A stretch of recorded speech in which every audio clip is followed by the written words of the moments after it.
Hi everyone.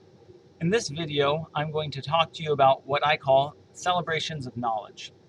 You can access information about these celebrations from the Canvas homepage in the table that's indicated there. So let me first tell you about the history of the term celebration of knowledge.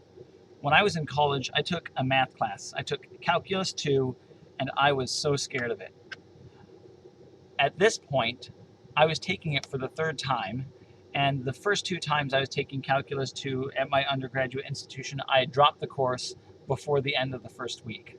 I was just so scared of the class and that I wasn't going to do well enough in it that I just dropped it both times. Finally, I had to take it for the third, or start taking it for the third time, and I had to finish it because it was a prerequisite for other courses that I just had to get done in my program. And the instructor in that class referred to our exams as celebrations of knowledge. He didn't call them tests, he didn't call them assessments, he didn't call them exams. They were celebrations of knowledge. And at first I thought it was kind of silly, but then I recognized that by changing my perspective and seeing it as a true celebration of the things that I learned, that it helped me to appreciate what I was learning and the experience that I was going through. And so because of that, ever since then, I've referred to exams as celebrations of knowledge. And what we're going to do in our course is have a celebration each Friday. It will open up for you at 12 p.m. noon Eastern Daylight Time, and it will run through 11:59 p.m. Eastern Daylight Time. There are usually between 9 or 11 questions, and the celebrations are timed. Right now, they're going to be about 30 minutes long. And the good news is about these being every week is that they're lower stakes, so you don't need to stress about them as much. And because there's this many of them, there's a total of 7, I'm going to allow you to drop your lowest score. They are open note, which means that you are allowed to access the ebook, your notes, your web browser. The only thing that you're not allowed to do is to get help from or help other people during the celebrations. So in other words, you need to take it on your own. You can look things up, you can Google things, but you are not allowed to ask other people for help. This includes on Piazza. And in fact, I'm going to shut down Piazza during the celebrations to make sure that you don't have that as a temptation. So what do you need to do to prepare? I have prepared for you hopefully an easy to read list of statements that tells you what you're going to be expected to know. And these are called learning objectives. And if you open up this document here,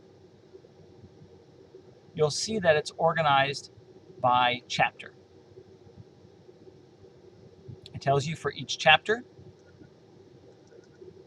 what are the expectations for you to know and for you to be able to do.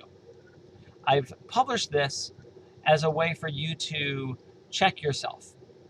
When I created the questions for the celebrations of knowledge, I literally created them keeping in mind these expectations. And so these are contained within the questions of the celebrations of knowledge. Let me show you. Let's go to the first one so you can see how to interact with it there. On the celebration of knowledge, I try to be very transparent. It tells you how many questions there are and what content they are focused on. So for the first one, that's this Friday, there's going to be one question on the skills check review, and it's going to come from the part that has you do significant figures and dimensional analysis. And then there's 9 questions that are all in Chapter 1 content that covers all learning objectives except for learning objective 1.9.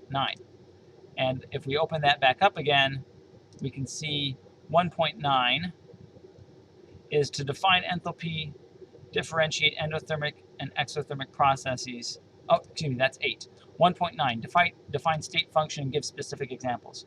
So I'm not going to ask you to do that on this first celebration of knowledge. I am going to ask you, however, to do all of these other things.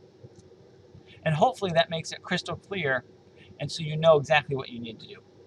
You'll see that it is out of 30 points. There's a 30-minute time limit, and you only get 1 attempt. It's not going to show you the responses I will release those once the session has closed and everyone has had an opportunity to take it. So that's it. If you have questions more about the logistics of it, feel free to ask on Piazza. I guess there is one thing here. I do recommend that you download and you print off a copy of the data sheet and periodic table. That is what is normally handed out for the quote-unquote exams. Let's see if this will open. And it has for you constants and conversions and equations. So you don't need to have those memorized. I mean, you could look things up in anyways, but this has that information tabulated for you in an easy to find location. So you have data sheet and a periodic table. I recommend printing those out, having them with you, so that way you can look that information up easily. All right, that's it for this video.